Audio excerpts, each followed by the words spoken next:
Five, four, three, two. We're here today, another edition of the Mobile Mailbox Money blog at Paper Trail Real Estate Note Conference with another highly influential, seasoned operator in real estate note investments and hedge fund manager, Patrick Franz. Patrick, you've been seen on the channel a few times. Maybe you could kind of mix it up with how you introduce yourself right now for the people that don't know you.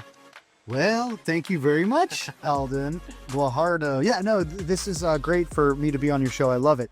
You have a great audience and you're doing such a good job on your social media. And yeah, Patrick Franz here, and I am the co-founder of Note Investor University, where we teach people the niche aspect of investing in the paper side of real estate, buying mortgage notes instead of the property. And so, of course, you would get educated by us so that you would know exactly how to buy notes from this guy, okay? But I also operate a $250 million investment fund, Everly May Capital Group, named after my daughter. And we are deep into buying notes in bulk, and we are now doing some apartment developments in Palm Bay, Florida. And yeah, so kind of a mover and a shaker, but really the thing that I like to do is try to figure out how I can provide value to others, because that's the way that you get what you want.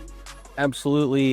You know, if you've been around notes long enough, you understand the dynamics of running out of capital, going after opportunities, you know, because when you end up coming into the industry, you're trying to find deals, you end up finding a pipeline, and then, oh no, you end up running out of cash.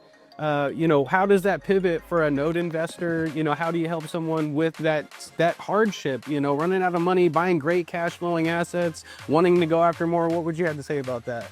Well, look, I mean, one thing I learned is that really extraordinarily wealthy people that have their own money in their own bank account, so to speak, to be able to go and do the ventures that they're good at doing, okay?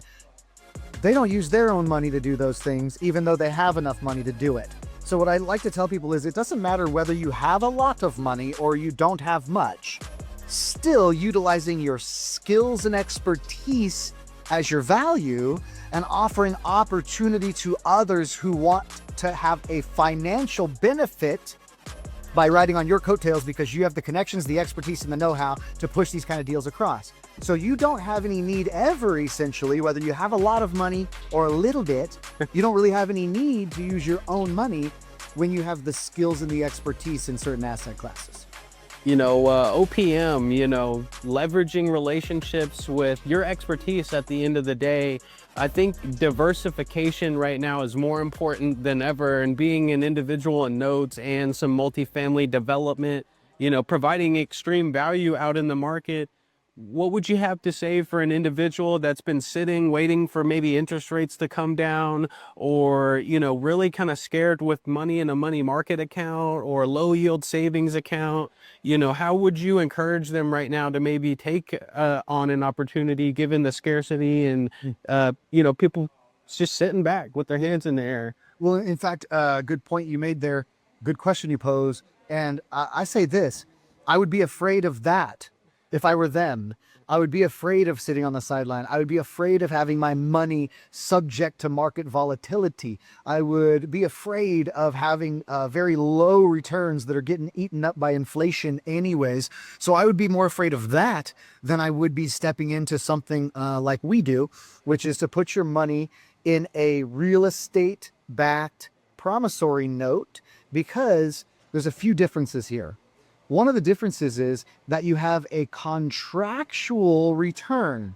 This does not fluctuate, and this does not care what happens to the markets. And so that is something that can be relied upon. A lot of these stocks and a lot of these safe return Wall Street investments don't spit off any cash flow. All you do is wake up in the morning, look at the computer, and if it's going up and it's green, you're happy, and if it's going down and it's red, you're pissed. But when you buy a mortgage note or a real estate backed promissory note, you not only get that contractual and reliable rate of return, but it spits off monthly mailbox money, right? Mailbox money, like they like to call it. But passive cash flow. And why do we call it passive? Because, boy, people tend to pay their mortgage payments. Everyone needs a roof over their head at the end of the day. Yeah. And then when you look at it being backed by real estate as collateral, this also changes the game. If any of your audience listening to this video can comment and tell me how collateralized their stock portfolio is, you know, and what happens if there's a 50% dip, a big stock market crash? What happens? What's their recourse? to cry. Okay, so that's the beauty of it. Of course, you know this, Alden, but your audience needs to know that, yeah, having stocks, having these things that are market driven and volatile that can go up or down on a whim. You never know when it's up, you never know when it's down. People can't even sleep at night. Making these returns from 1.5% to 4%, these money market accounts and stuff because it's safe and that hogwash. That's lack of financial intelligence. If you knew you could invest in debt like the bank, be in the power shoes, with contractual rates of return, monthly cash flow, and collateral in case of calamity, then wouldn't you say that that's a safer play? I mean, to me, that seems like, you know, the pot of gold at the end of the rainbow, investing like the Rothschilds, investing, you know, like these family banks at the end of the day, and to have a collateralized income-oriented investment strategy for you to go live your life, you know, at the end of the day with a position, you know, that mimics what Wells Fargo, Chase Bank, you know, to me, that should have people jumping out the woodwork, you know, ultimately to participate at any. Let me want me to make it easy for them. Let me make it easy for you guys, okay? Easy, okay? You're going to go to noteinvestoruniversity.com and you're going to enroll as a student so that you can learn to be an expert and get your expertise in this niche investment category up to pro level very quickly. So that the first move you can make once you have your expertise and know-how is to go right here to this guy, to mailboxmoney.com, and to buy your first note. Now, whether you do that with your own money or by leveraging other people's money, the key is to first get your education and expertise and then go take action. This isn't a one note and done business. This is a purchase notes the rest of your life game. And this is not a get rich quick scheme. This is a get rich guaranteed plan. You know, that's one step closer to financial freedom. That's what we call mobile mailbox money. We're here today at Paper Trail Real Estate Note Conference at the Crowne Plaza in Chandler, Arizona. Day one, here enjoying the day, rubbing shoulders with like-minded individuals and doing deals, raising capital here in Arizona. Patrick, appreciate having you on the channel today. Bang, bang, bang. Okay.